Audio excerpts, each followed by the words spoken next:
ಸ್ನೇಹಿತರೆ, ಇದು ಕೃಷ್ಣಾ ನದಿ ರಾಯಚೂರು ನಗರನ ದಾಟಿ ರಾಯಚೂರಿನಿಂದ ಟುವರ್ಡ್ಸ್ ಇಲ್ಲಿ ಸಂಗಮ ಅಂತಿದೆ. ಭೀಮಾ ನದಿ ಮತ್ತು ಕೃಷ್ಣಾ ನದಿ ಎರಡೂ ಸೇರುತ್ತೆ ಇಲ್ಲಿ.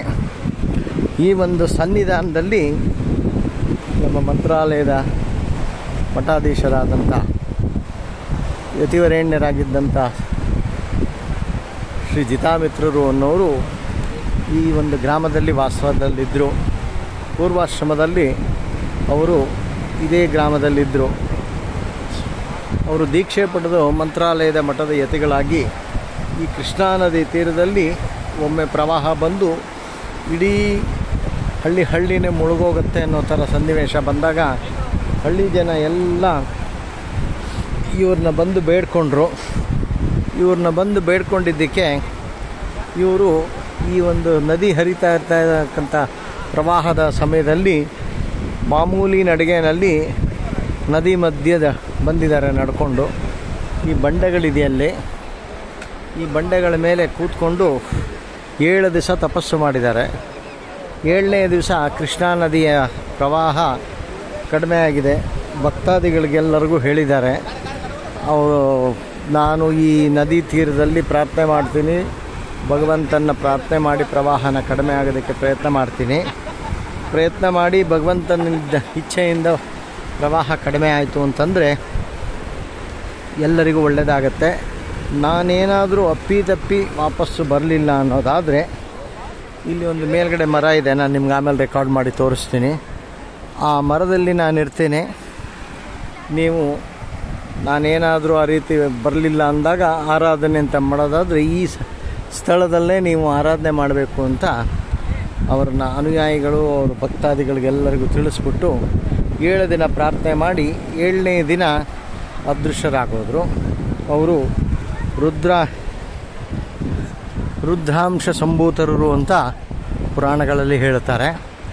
ಸೊ ಪ್ರತಿ ವರ್ಷ ಈ ಒಂದು ಸುಸಂದರ್ಭದಲ್ಲಿ 4 ದಿವಸ ಇಲ್ಲಿ ಅವರ ವಂಶಸ್ಥರು ಮತ್ತು ಅನುಯಾಯಿಗಳು ಮತ್ತು ಭಕ್ತಾದಿಗಳು 4 ದಿವಸ, ನಿನ್ನೆ ಪೂರ್ವಾರಾಧನೆ, ಇವತ್ತು ಮಧ್ಯಾರಾಧನೆ, ನಾಳೆ ಉತ್ತರಾರಾಧನೆ, ನಾಳಿದ್ದು 4 ದಿವಸ ಈ ಒಂದು ಸ್ಥಳದಲ್ಲಿ ಆರಾಧನಾ ಮಹೋತ್ಸವ ನಡೆಯುತ್ತೆ.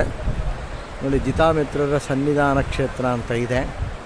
ಇಲ್ಲಿ ಅವರ ಆರಾಧನೆ ಪ್ರತಿ ವರ್ಷ ನಡೆಯುತ್ತೆ. ನಾವು ಪ್ರತಿ ವರ್ಷ ಒಂದು ಅವಕಾಶ ಅಂತ ಬರ್ತೀವಿ.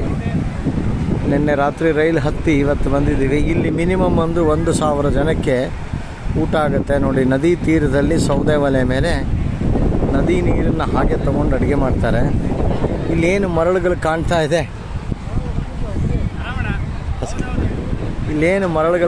ಇದೆ, ಈ ಮರಳುಗಳ ಮೇಲೆ ನಿಮ್ಗೆ ಆಮೇಲೆ ತೋರಿಸ್ತೀನಿ.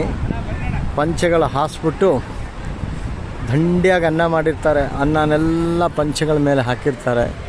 ಇದಿಷ್ಟು ಸ್ಥಳದಲ್ಲಿ ಜನ ಊಟಕ್ಕೆ ಕೊಡ್ತಾರೆ. ನೋಡಿ, ಈ ಮರಳ ಮೇಲೆ ನಡೀತಾ ಇದ್ದಾರೆ ಜನ. ಅವ್ರು ನಡೆಯುವಾಗ ನೋಡಿ, ಮರಳು ಕಾಲಿಗೆ ಅಂಟ್ಕೊಂಡು ಮೇಲೆ ಪುಟಿಯುತ್ತೆ. ಆದರೆ ಇದೇ ಮರಳ ಮೇಲೆ ಎಲ್ಲರೂ ಎಲೆ ಹಾಕಿ ಊಟಕ್ಕೆ ಕೊಡ್ತಾರೆ. ಊಟಕ್ಕೆ ಕೂತಾಗ ಅವ್ರ ಎಲೆಗೆ ಒಂದು ಮರಳಿಂದ ಒಂದು ತುಂಡು ಸಹ ಅವ್ರ ಎಲೆಗೆ ಬೀಳೋದಿಲ್ಲ. ಅಷ್ಟು ಸತ್ವ ಇದೆ ಇಲ್ಲಿ. ಸುಮಾರು 1,200 ಜನ 1,500 ಜನದವರೆಗೂ ಊಟ ಆಗುತ್ತೆ ಇಲ್ಲಿ. ನೋಡಿ, ಬಂದವರೆಲ್ಲ ಕಾರು ಮತ್ತು ಅವರವರ ವಾಹನಗಳನ್ನ ಅಲ್ಲೇ ನಿಲ್ಲಿಸಬೇಕು. ಇಲ್ಲಿಂದ ಸುಮಾರು ನೋಡಿ, ಈ ಕಡೆ ಕಾಣ್ತಾ ಇದೆ ಒಂದು ಬಿಳಿ ಬಿಲ್ಡಿಂಗು, ದೇವಸ್ಥಾನದ ಥರ. ಅದು ಭೀಮಾ ನದಿ ಆ ಕಡೆಯಿಂದ ಹರಿದು ಬರುತ್ತೆ, ಈ ಕಡೆಯಿಂದ ಕೃಷ್ಣಾ ನದಿ ಹರಿದು ಹೋಗುತ್ತೆ. ಇದು 2 ಸೇರುತ್ತಲ್ಲಿ. ಆ ಸೇರಿದ ಜಾಗನೇ ಸಂಗಮ ಅಂತಾರೆ. ಬಹಳ ಬಿಸಿಲು ಇಲ್ಲಿ ರಾಯಚೂರು ವಿಭಾಗ. ಈ ಬಿಸಿಲಿನಲ್ಲಿ ಇಲ್ಲಿ 1,000ದಿಂದ 1,500 ಜನಕ್ಕಾಗುವಷ್ಟು ಅಡುಗೆ ಮಾಡ್ತಾರೆ. ಇಲ್ಲಿನ ಮತ್ತೊಂದು ವಿಶೇಷ ಏನಪ್ಪ ಅಂತಂದರೆ, ಇಲ್ಲಿ ಊಟ ಇಷ್ಟು ಬಿಸಿಲಿರುತ್ತೆ. ಈ ಬಿಸಿಲಿನಲ್ಲಿ ಹೆಂಗಪ್ಪ ಊಟ ಮಾಡೋದು ಅಂತ ಒಂದು ಪ್ರಶ್ನೆ ಬರುತ್ತೆ. ಆದರೆ ಇಲ್ಲಿ ಊಟ ಆಗೋದು ಬಿಸಿಲು ಹೋದ ಮೇಲೆ, ಅಂದರೆ ಸರಿಸುಮಾರು 5:30ಯಿಂದ 6 ಗಂಟೆ ಅಲ್ಲಿವರೆಗೂ ಇಲ್ಲಿ ತಿಂಡಿ, ಅವಲಕ್ಕಿ, ಉಪ್ಪಿಟ್ಟು, ಕಾಫಿ, ಟೀ ಈ ಥರ ಮಾಡಿಕೊಡ್ತಾ ಇರ್ತಾರೆ. ಯಾಕೆಂದರೆ ಬಂದವರೆಲ್ರಿಗೂ ಹಸಿವೆ ತಡೆಯೋಕ್ಕಾಗದೇ ಇರೋರು ಇರ್ತಾರೆ ಅಂತ. ಸೊ ಅವರಿಗೆಲ್ಲ ಉಪ್ಪಿಟ್ಟು, ಕಾಫಿ ಅಥವಾ ಅವಲಕ್ಕಿ, ಉಪ್ಪಿಟ್ಟು, ಒಗ್ಗರಣೆ ಅವಲಕ್ಕಿ, ಮಂಡಕ್ಕಿ ಪುರಿ, ಈ ಥರ ಮಾಡ್ತಾ ಖಾಲಿ ಆದಾದಂಗೆ ಮಾಡ್ತಾ ಇರ್ತಾರೆ. 3 ಗಂಟೆ 3:30ವರೆಗೂ ಈ ಒಂದು ಲಘು ಉಪಹಾರ ಮತ್ತು ಕಾಫಿ ಟೀನ ಮಾಡಿಕೊಡ್ತಾನೆ ಇರ್ತಾರೆ. ಸೊ ಇಲ್ಲಿ ನದಿ ಸ್ನಾನ, ಇಲ್ಲಿ ಅಡುಗೆ ಮಾಡೋ ಜಾಗ,